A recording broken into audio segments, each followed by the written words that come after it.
At 2:17 a.m., the window showed something behind them. They didn't cover it in time. I am Makoya, a traveler between worlds.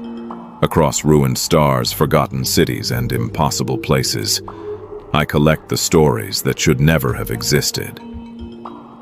At 2:17 a.m., the window showed something behind them. They didn't cover it in time. The house was ordinary. 2 floors, narrow hallway, a living room with a wide glass window facing the street. That window is still there. Nothing about it looks wrong. Until 2:17, the first night they thought it was a trick of light. The glass looked slightly darker than usual. Still reflective, still showing the room behind them. But something in the reflection was off.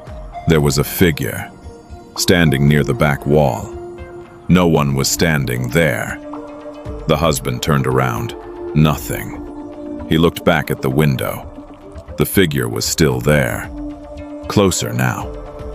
That was the first mistake. They thought it was inside the reflection. They did not understand it was already moving. The next night, they recorded it. 2:17. The window darkened again. The reflection returned. The same room, same furniture, same angle. But the figure was closer. Now it was standing directly behind the wife. In the reflection, its head was tilted slightly, like it was studying her. In reality, there was nothing there. They replayed the footage again and again. Each frame made it worse. The figure moved between frames, not smoothly, not naturally. It jumped forward when they weren't looking. That was when they started asking for help. The third night, they learned the first rule. You could stop it, but only if you acted fast enough. At 2:17, the reflection changed. At 2:18, it moved closer. At 2:19, it aligned. And after that, it came out. They tested it. The husband stood in front of the window. At 2:17, the reflection appeared wrong again. The figure was behind him, not touching, just watching. At 2:18, it was closer.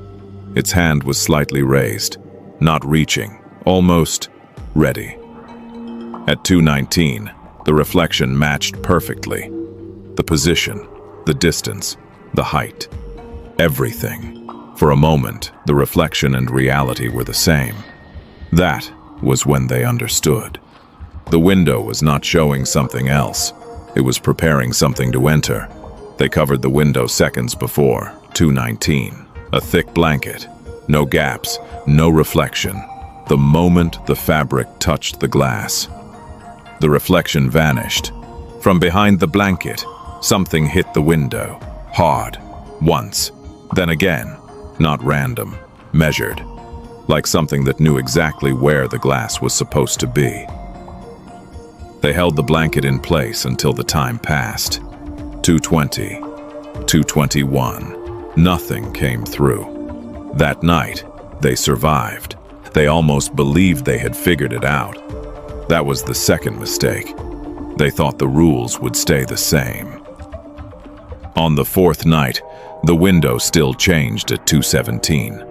The reflection still showed the room, but the figure was not behind them anymore.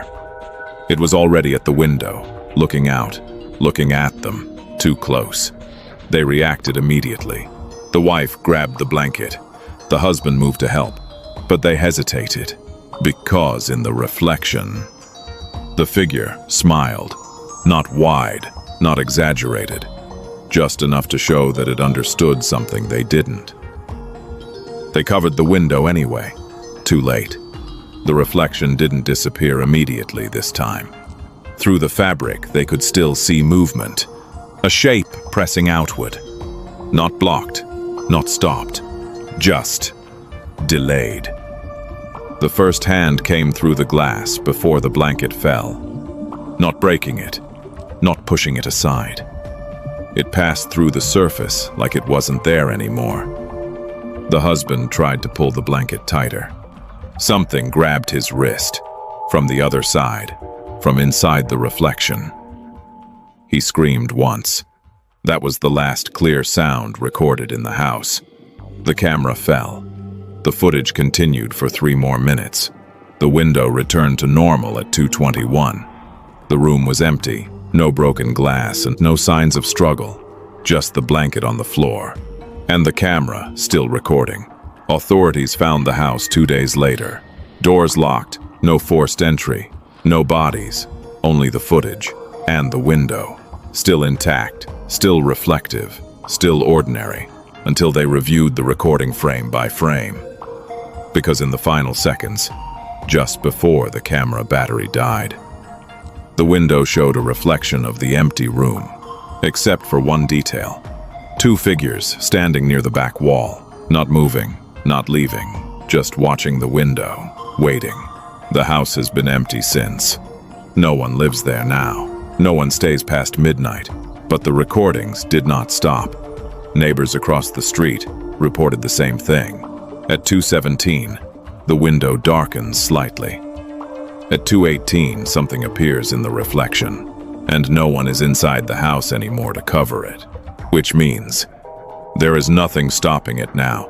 Every night it gets closer. Every night it reaches the window again.